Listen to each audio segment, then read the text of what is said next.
Okay, so this is right after the previous scene. Nurse and Juliet are in Juliet's bedroom, picking out her what she's going to wear to the wedding, her best, fanciest stuff. Not necessarily wearing white. I don't know if that was a tradition back then. So here we go.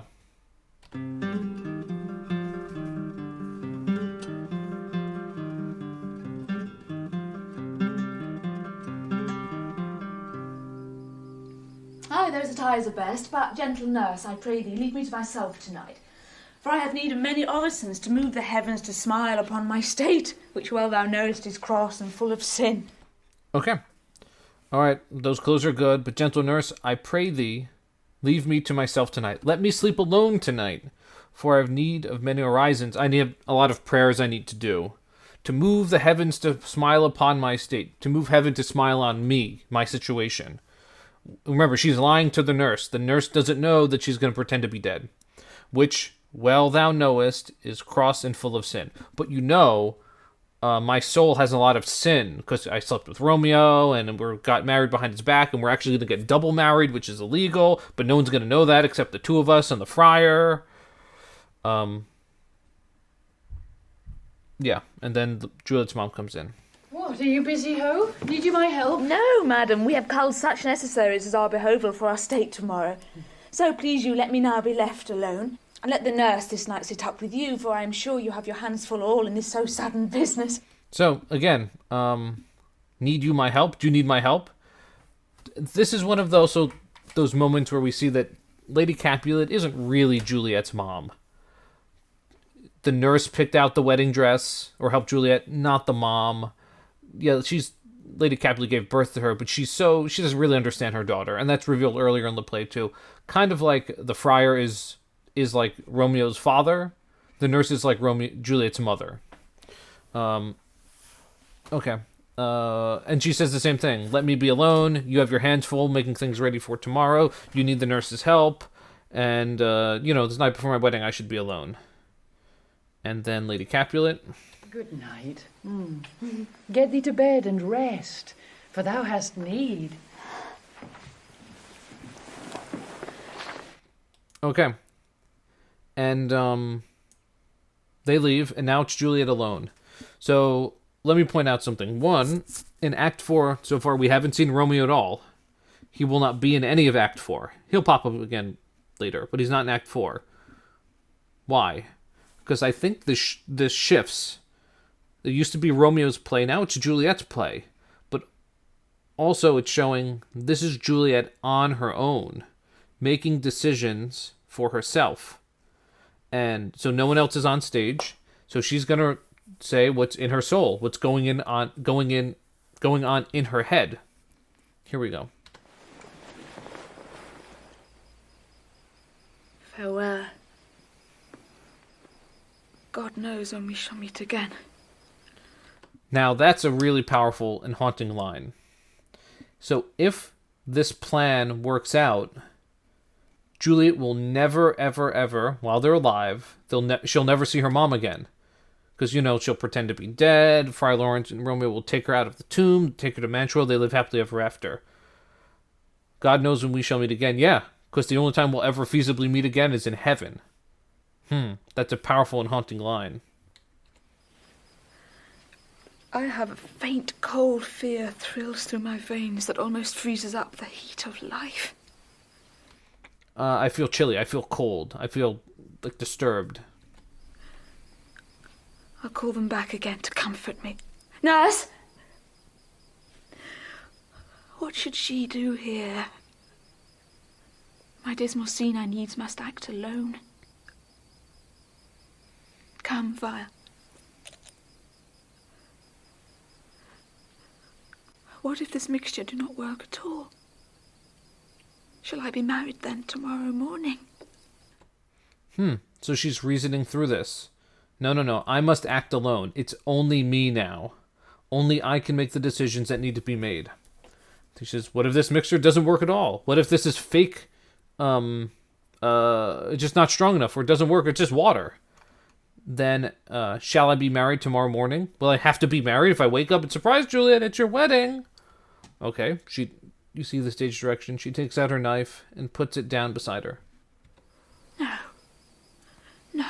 this shall forbid it. Lie thou there. So there's a syntax. Lie thou there. Thou, lie there. You, lay there.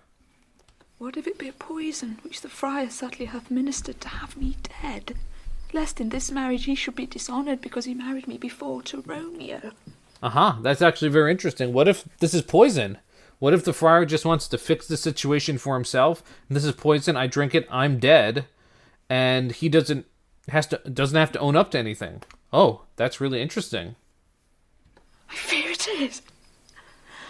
And yet methinks it should not, for he has still been tried a holy man. He's still a priest, so that probably won't happen. How if, when I am laid into the tomb, I wake before the time that Romeo come to redeem me? There's a fearful point. Oh, again, being logical. But what if this works, but I wake up in the tomb before Romeo and Friar Lawrence are there? Where is she going to be? In a tomb, in the dark, surrounded by dead people. And guess who's also going to be there? Who just recently died? Tybalt. Oh, yeah. Ugh. And she's already said that being around like corpses and dead people makes her uneasy. Shall I not then be stifled in the vault, to whose foul mouth no wholesome air breathes in, and there die strangled ere my Romeo comes? Well, could I even suffocate in there? Either for the lack of air or the lack of good air. Because, the air of rotting corpses.